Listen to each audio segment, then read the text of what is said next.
نبی اکرم صلی اللہ علیہ وسلم اور آپ کے صحابہ کرام کو یہ خصوصی نعمت ملی تھی، مسجد کی خدمت کی نعمت۔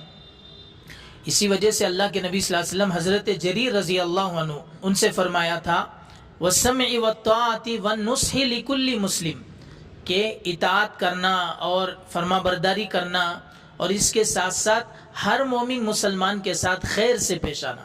محلہ بہت بڑا ہے، بہت بڑی آبادی ہے۔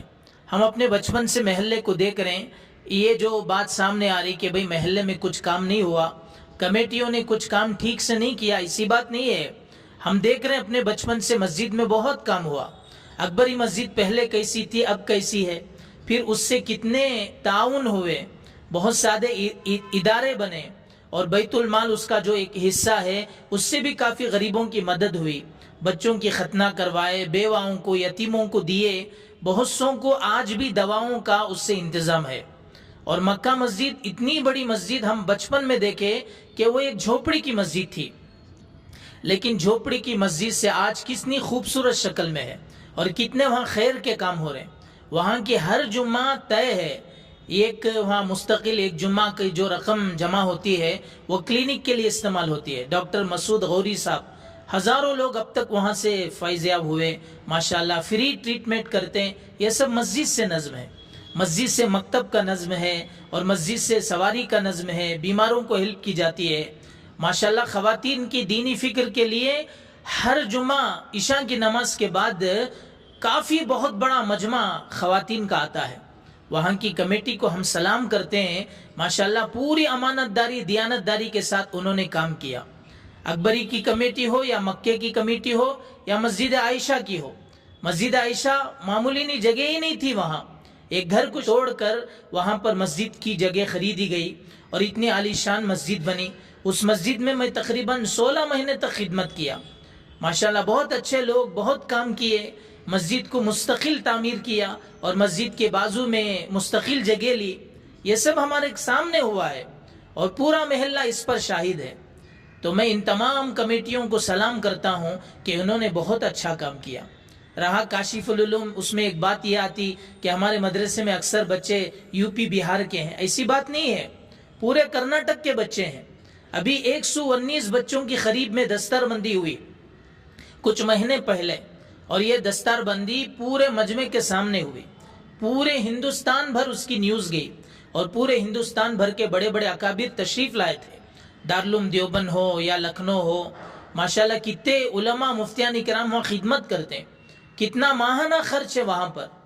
یہ سب خرچ کیسے پورا ہوتا ہے؟ جامعہ اسلامیہ کاشف العلوم یہ ہمارے محلے میں ہے، تو ہمارے محلے کی عزت کی بات ہے۔ سراؤنڈنگ میں تقریباً 10-10 کلومیٹر، 5-5 کلومیٹر آپ لے لیے تو کوئی اچھا زبردست ادارہ نہیں ہے۔ یہاں شعبہ حفظ بھی قائم ہے، دارالفتہ بھی ہے، اور دوسرا ماشاءاللہ درسیات کا نظم ہے۔ یہ غنیمت کی چیز ہے۔ ہاں یہ الگ بات ہے کہ محلے کے اداروں نے اور کچھ کام کرنا باقی ہے، وہ انشاءاللہ کریں گے۔ اب تک جو کام ہوا وہ اللہ کا شکر ہے۔ قبرستان میں کتنا زبردست کام ہوا، قبرستان میں مستقل بورڈ ڈال دیے کہ بھئی یہاں پر کوئی نئی خبر میں پتھر نہیں لگائیں گے۔ یہ زبردست کام ہے۔ آپ جاؤ دوسرے قبرستانوں کو دیکھو، پتھروں سے بھر کر ہے قبرستان، لوگوں کو جانے کی جگہ نہیں ہے۔ یہ ہمارے محلے کی شان و شوکت ہے کہ ماشاءاللہ ہمارے محلے میں جو پتھر لگ گئے، اس کے بعد کمیٹی والوں نے ایک اعلان کیا کہ بھئی ہم پتھر نہیں لگائیں گے، اس کے بعد سے لوگوں نے اس پر عمل شروع کیا۔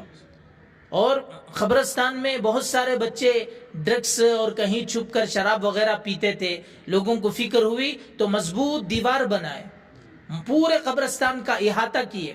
آج پورا قبرستان مضبوط دیوار کے ساتھ مضبوط گیٹ پڑ کر ہے۔ یہ سب کام ہمارے سامنے ہوئے ہیں۔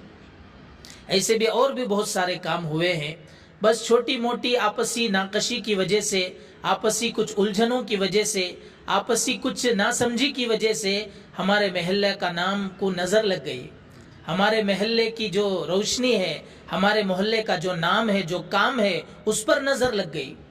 اس لیے ایک حدیث ہے نا کہ بھئی سب سے زیادہ برا سود یہ ہے کہ استطالۃ الرجل فی العرض اخی، کہ ہم اپنی زبان کسی اپنے بھائی کے خلاف کھولیں، یہ سب سے بری بات ہے۔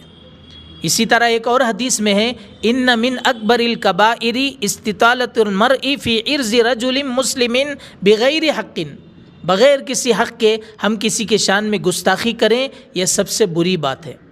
امن کو قائم رکھیں، ایک دوسرے کا احترام کریں۔ ہمارے نبی صلی اللہ علیہ وسلم دیکھیے زہر دینے والے کی عورت کو معاف کر دیے، جادو کرنے والے مرد کو معاف کر دیے، ہمارے نبی کے جو جانی دشمن تھے ان کو معاف کر دیے۔ ہم اپنے نبی کے امتی ہیں، اگر ہم ایک دوسرے کو معاف نہیں کریں گے تو ہم پیارے نبی کے پیارے امتی کیسے بنیں گے؟ امن کو قائم رکھیں۔ ہمارے نبی صلی اللہ علیہ وسلم جب بھی گھر تشریف لاتے ایسا سلام فرماتے کہ جاگنے والے جواب دے دیں اور سونے والوں کے نیند میں خلل نہ ہو۔ ہمارے نبی کو بالکل انتشار پسند نہیں تھا، ہم انتشار نہ کریں، امن کو قائم رکھیں۔ ہمارے ساتھیوں نے جو قربانیاں دی اس کو نہ بھولیں۔ ہمارے مرحوم بہت سارے ذمہ دار ہیں، جیسے اکبر مسجد کے صدر صاحب ہوں، سیکریٹری صاحب ہو، یا عائشہ مسجد کے ناصر خان صاحب ہو، یا ہمارے مکہ مسجد کے پرانے صدر صاحب ہوں۔ ان مرحومین نے کافی قربانیاں کی ہیں، محنت کی ہے۔ اللہ تعالیٰ ان کو غریق رحمت کرے، ان کے درجات کو بلند فرمائے۔ بس میں اپنے محلے کے ساتھیوں سے یہی گزارش کرتا ہوں کہ وہ امن کو